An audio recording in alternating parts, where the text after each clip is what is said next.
할렐루야. 오늘 2월 5일 새벽 아침에 말씀을 함께 나누는 시간을 가지려고 합니다. 여러분, 오늘도 이 영상 묵상에 잘 참여해 주신 여러분 사랑하고 축복합니다. 오늘도 말씀 보기 좋은 아침입니다. 오늘은 특별히 마태복음 10장 16절에서 33절까지 말씀을 함께 여러분과 나누는 시간을 갖도록 하겠습니다.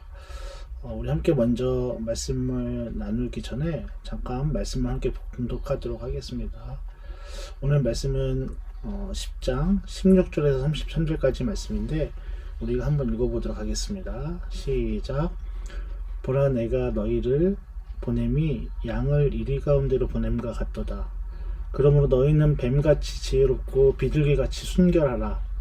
사람들을 삼가라. 그들이 너희를 공회에 넘겨주겠고 그들의 회당에서 채찍질하리라.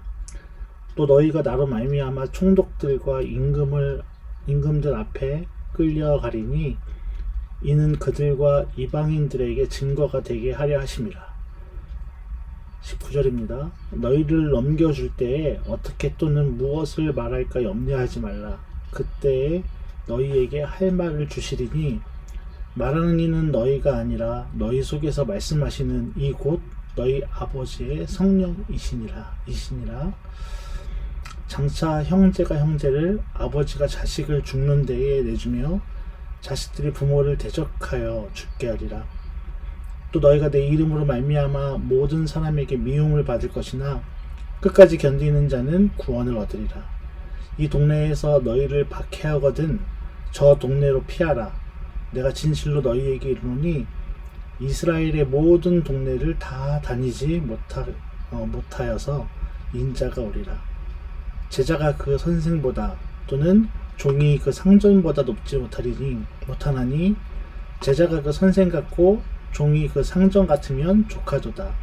집주인을 바알세불이라 하였거든 하물며 그 집 사람이라. 그런즉 그들을 두려워하지 말라. 감추인 것이 드러나지 않을 것이 없고 숨은 것이 알려지지 않을 것이 없느니라. 내가 너희에게 어두운 데서 이르는 것을 광명한 데서 말하며 너희가 귓속말로 듣는 것을 집 위에서 전파하라. 몸은 죽어도 영혼은 능히 죽이지 못하는 자들을 두려워하지 말고 오직 몸과 영혼을 능히 지옥에 멸하실 수 있는 이를 두려워하라. 참새 2마리가 시리온에 팔리지 않느냐. 그러나 너희 아버지께서 허락하지 아니하시면 그 하나도 땅에 떨어지지 아니하리라. 너희에게는 머리털까지 다 세신 바 되었나니 두려워하지 말라. 너희는 많은 참새보다 귀하니라. 누구든지 사람 앞에서 나를 시인하면 나도 하늘에 계신 내 아버지 앞에서 그를 시인할 것이요 누구든지 사람 앞에서 나를 부인하면 나도 하늘에 계신 내 아버지 앞에서 그를 부인하리라. 아멘. 귀한 말씀입니다. 저는 요즘 그 이빨 치료 때문에 대구와 서울을 오가면서 위에서부터 밑에까지 지금 막 여기저기를 정리하고 있습니다. 쉽지 않더라고요.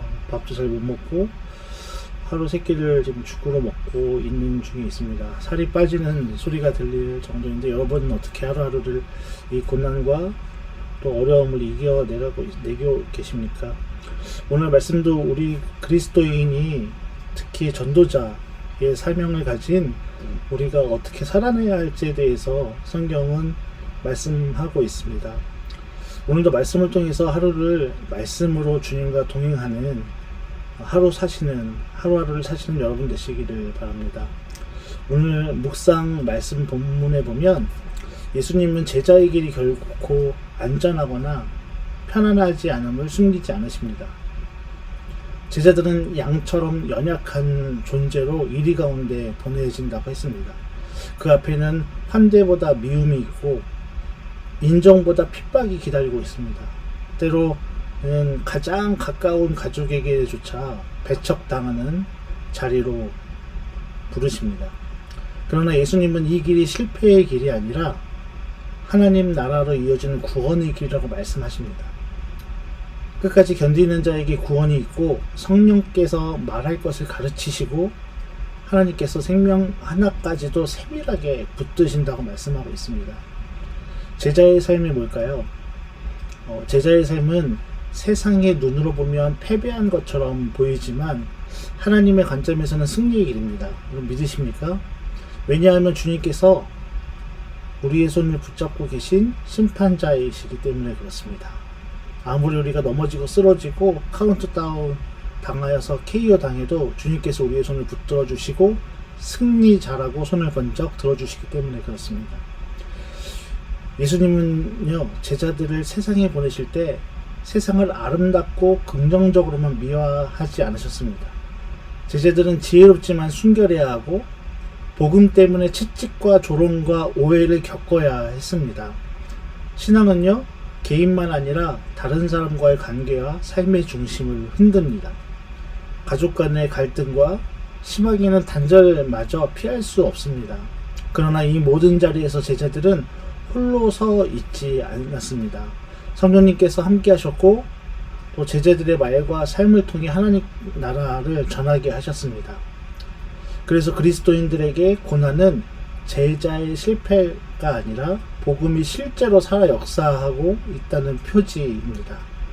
중요한 것은요, 상황의 무게가 아니라 그 자리에서 끝까지 견디는 믿음입니다. 예수님은 반복해서 두려워하지 말라라고 말씀하고 계십니다. 제자는요, 주님보다 크지 않으며 주님이 받으시는 오해와 고난은 제자의 몫이기도 합니다. 그러나 사람은 육체만 해할 수 있을 뿐 영혼까지 해롭게 하지는 못합니다. 참새 한 마리와 머리카락 하나까지도 아시는 하나님께서 제자의 삶을 놓치지 않으시기 때문입니다.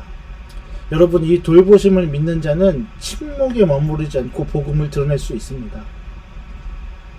사람 앞에서 예수님을 시인하는 삶은 곧 하나님 앞에서 인정받는 삶입니다. 여러분, 이것을 기억하시기 바랍니다. 예수님은 제자들에게 먼저 약속하셨습니다. 사람 앞에서 주님을 시인하는 자를 하나님 앞에서 시인하시겠다고 말씀하셨습니다. 제자의 삶은 매일의 선택의 연속입니다. 세상이냐 신앙이냐, 여기서 타협하지 않겠다는 선택의 연속입니다. 그 선택은 때로 손해처럼 보이고 또 외롭고 또 때로는 침묵하는 편이 더 안전해 보일 때도 있습니다. 그렇죠? 그러나 침묵은 우리를 지키는 것 같아 보여도 결국 믿음을 약화시키게 됩니다. 반대로 하나님을 경외하는 믿음은 우리를 자유롭게 합니다. 오늘도 주님은 우리에게 묻고 계십니다. 너는 나를 시인하겠느냐? 오늘 이 질문이 여러분의 삶에 잔잔한 호수에 주님께서 던지시는 조약돌과 같은 그런 질문이기를 고백합니다. 여러분, 이 질문에 어떻게 응답하시겠습니까? 너는 나를 시인하겠느냐? 오늘 이 말씀 아침의 묵상을 통해서 여러분이 하시는 그 일터에서, 학교에서, 가정에서, 또 여러분의 가족과 또 여러분 주변에 있는 사람들에게 한번 주님께서는 이 일을 겪고 말씀하십니다. 너는 나를 어떻게 시인하겠느냐? 온전한 시인, 믿음의 시인, 주님을 배반하지 않고 주님을 모른다고 부인하지 않고 주님을 전하는 오늘 하루가 되기를 소망합니다. 함께 기도하겠습니다. 사랑해 주님, 오늘도 주님 앞에 주님을 전하는 자, 복음 앞에 솔직하게 그 앞에 서서 주님을 전하는 자의 삶을 살게 도와주시옵소서. 오늘도 그리스도인 같지 않은 그저 세상과 타협하여 세상의 편에 동일하게 흡수되어 있다가 어떠한 것도 아닌 척하며 살아가는 저희들 되지 않도록 도와주시옵소서. 그리스도인다운 삶으로 주님께서 오늘 던지시는 내가 나를 시인하겠느냐라는 그 고백에 오늘도 주님을 전하는 삶 살기를 원합니다. 그리스도인다운 삶을 살겠습니다. 하나님, 저는 관객이 아니라 주님의 제자입니다라고 고백하는 오늘 하루 되게 도와주시옵소서. 내가 하는 모든 일 가운데 그리스도인다운 삶을 살아내는 주님이 우리 삶의 실제임을 고백하는 하루 되게 하여 주시옵소서. 감사드리며 이를 사용하신 예수님의 이름으로 기도합니다. 아멘. 시간이 되시는 분은 아침에 조용히 3분 이상 묵상하며 오늘 받은 말씀을 잘 한번 고백하면서 그렇게 하루를 시작하시길 바랍니다. 네, 우리 다음번에 또 말씀 나누는 삶을 기회를 갖도록 하겠습니다. 감사합니다.